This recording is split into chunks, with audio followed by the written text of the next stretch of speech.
আসসালামু আলাইকুম, সবাই কেমন আছেন? আমার নতুন ব্লগ ভিডিওতে আপনাদের সবাইকে ওয়েলকাম। তো আজকে সকালের নাস্তা বানাইছে আমার ছোট ভাই। তো সে বানাইছে মোগলাই পরোটা। তো নাস্তা খাওয়া শেষে আম্মু আব্বু গেছিল বাজারে। তো বাজারে গিয়ে ছোট সাইজের ইলিশটা পাইছে, তো এটা নিয়ে আসছে। এই ইলিশটা দিয়ে কিন্তু ভর্তা খাইতে কিন্তু অনেক ভালো লাগে। এরপর আবার ভুনা করে খেতেও ভালো লাগে, লাউ তরকারি রান্না করে। তো আমি ভাবলাম যে আনছে যেহেতু ২টা ইলিশ একসাথে কেটে ইলিশ সর্ষে ইলিশ করি। তো এখানে সর্ষে ইলিশ করার আগে আমি একটু ইলিশটা ভেজে নিচ্ছি, যেহেতু ছোট ইলিশ কাঁচা দিলে কাটা কাটা লাগতে পারে, সেজন্য একটু ভাজা করে করকরে করে নিচ্ছি। আজকে সর্ষে ইলিশ বানাবো, যেহেতু সর্ষে টর্ষে আমি সবকিছু ব্লেন্ডারে পিষে নিয়েছি। পাটাতে পিষতে গেলে আবার সময় লাগবে বেশি। তো পিষে তারপর আমি এটা ছেঁকে নিয়েছি। ছোবরাগুলো দিয়ে কিন্তু আম্মু আবার যে ইলিশ মাছের মাথাটা ছিল, এই মাথা দিয়ে পুঁইশাক দিয়ে ওই সর্ষের ছোবরাগুলো দিয়ে রান্না করছে। আমার কাছে সর্ষে ইলিশের চাইতে ওই পুঁইশাকের তরকারিটা আরও বেশি ভালো লাগছে। তো এখানে আবার তেল দিয়ে নিচ্ছি। তো তেল দিয়ে এখন পেঁয়াজ কুচি বেশি করে নিয়েছি। আমি আমার মতো করে রান্না করছি, আমার যেভাবে ভালো লাগে সেভাবে রান্না করছি। আমাদের ঘরে আমি এভাবে রান্না করলে সবাই অনেক পছন্দ করে। তো আগে পেঁয়াজগুলো দিয়ে হালকা একটু নরম করে হালকা ব্রাউন হলে এরপরে মশলাপাতি দিয়ে দিব।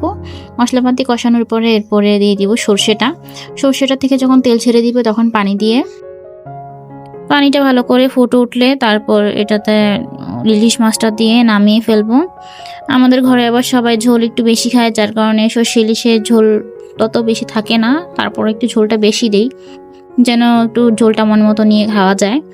কারণ তরকারির ভিতরে ঝোল না থাকলে আমি আর আমার ভাই বেশি ডিসঅ্যাপয়েন্ট হই। আর বাবা ঝোল খাবে না, ভুনা ভুনা খাবে বলে কি ঠিকই, কিন্তু ঝোল ঠিকই খুঁজে। ইলিশ মাছ দিয়ে যে এত ধরনের রান্না করা যায়, মানে এত ধরনের রেসিপি করা যায়, সেটা আমি মোবাইল না থাকলে কখনো জানতামই না।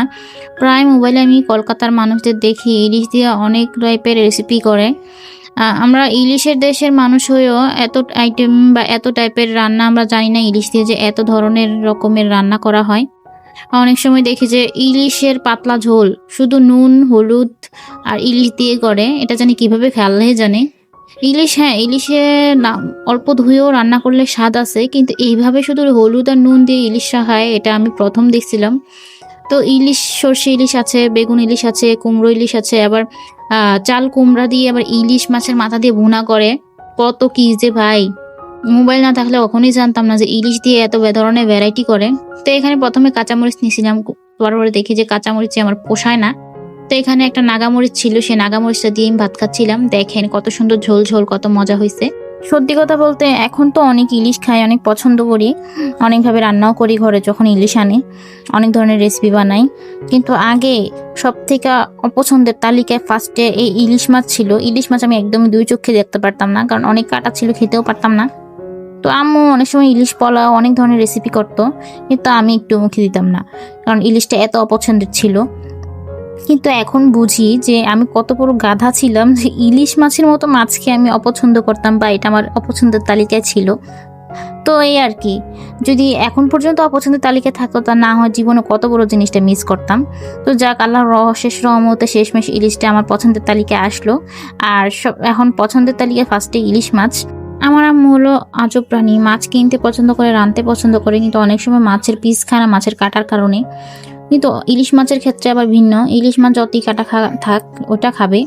তো আজকের ব্লগটা এই পর্যন্তই। সবাই ভালো থাকবেন, আমার জন্য দোয়া করবেন। আল্লাহ হাফেজ।